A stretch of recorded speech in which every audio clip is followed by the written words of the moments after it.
Official. The most heartbreaking news for Indiana Fever fans that could come of the season, but Caitlin Clark will not be returning to the 2025 WNBA season.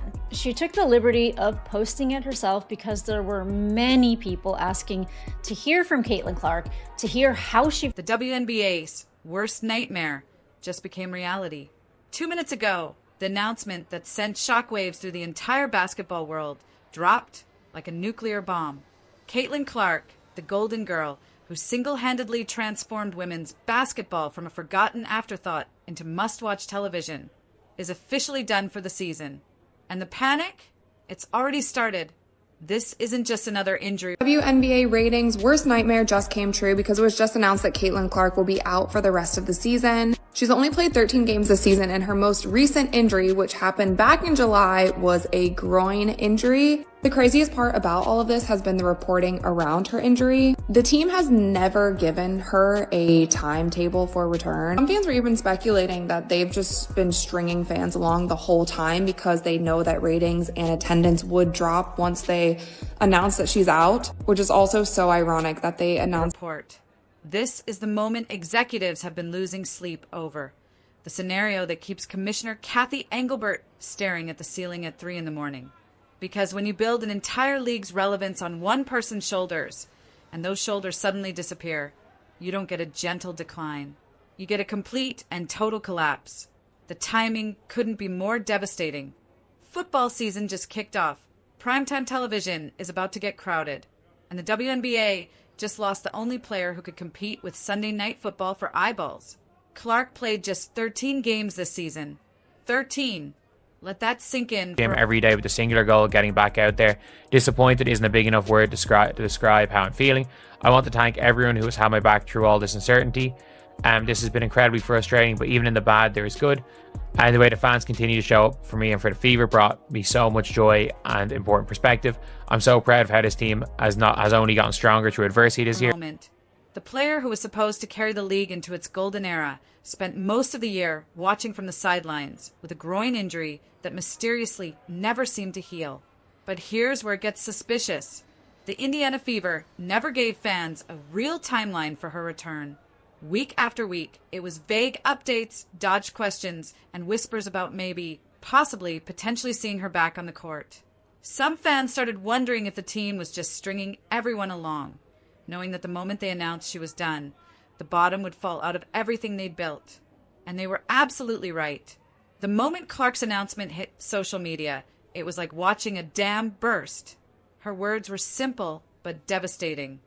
I will not be returning to play this season. Not considered a real professional league, to the point where people didn't even know it existed until CC22. That's just a fact. You can't believe how many times I have people come in the chat and say, I didn't even know that there was a professional women's basketball league until... One sentence that detonated like a bomb across the basketball world. No dramatic comeback story. No miraculous playoff return. Just cold, hard reality delivered with surgical precision. The numbers that followed were nothing short of catastrophic. When Clark was healthy and on the floor, Indiana Fever games were pulling in an absolutely staggering 1.26 million viewers per broadcast. That's the kind of attention that most professional sports leagues would kill for. Those weren't just basketball fans tuning in. Those were casual viewers, football fans, people who had never watched a WNBA game in their lives, suddenly clearing their schedules to watch one 22-year-old rookie work magic on the hardwood. Clark saying that she tried to get back on the floor. It appears that she just ran out of time, not able to get enough confidence back in her body as the season wraps up and the playoffs are likely about to begin for Indiana. I mean, it's a gut punch that basically encompasses an entire season of them. The Fever have lost so many players to injury, but obviously none bigger than Clark. And there was such a wait for this second season after her magnificent rookie. But the moment she went down with that groin injury back on July 15th, everything changed.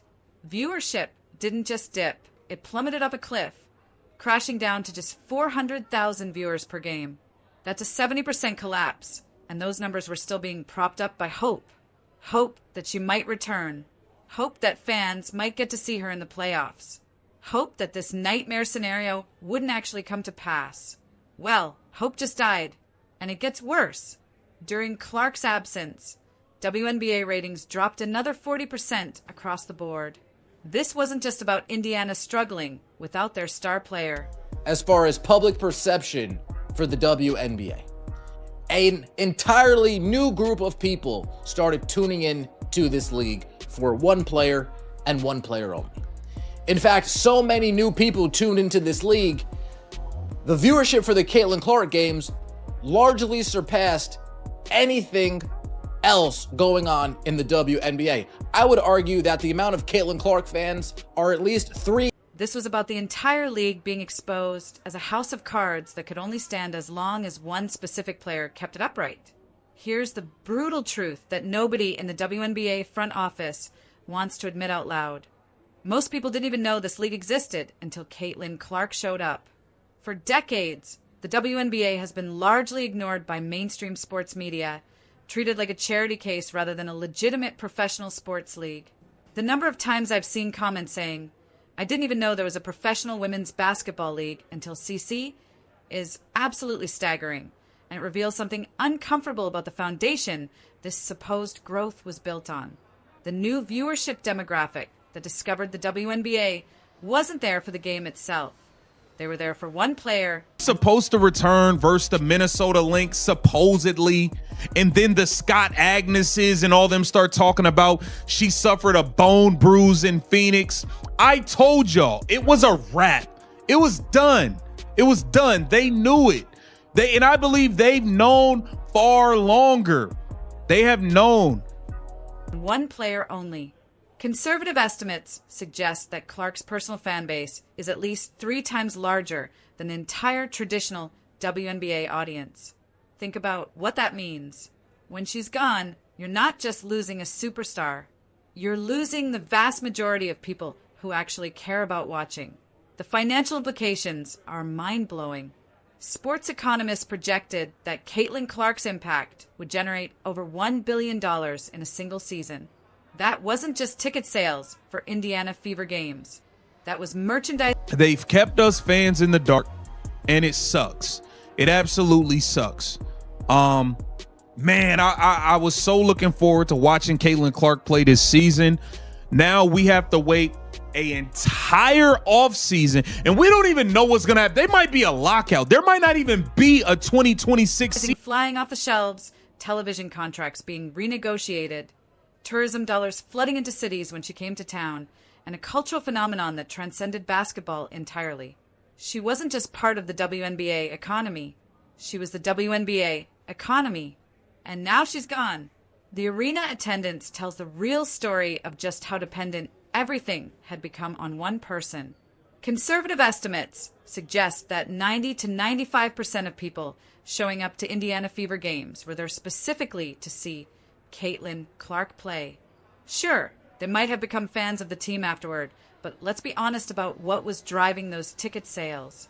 When rival teams tried to capitalize on the Clark effect by scheduling games against Indiana in larger means to everybody that buys those tickets, I mean, I would say at least like 90 to maybe not 95, but like 90% of the people in arenas were there to see Caitlin Clark, which of course they became fans of the Fever afterwards. But you know, Caitlin Clark is the draw. And then here's this one where she's actually in her street clothes. And yeah, these are, you know, pretty heartfelt photos, her in the huddle with her teammates. But I gotta say, this was quite a year. I mean, there came a certain point where people, including myself, were just like, what is...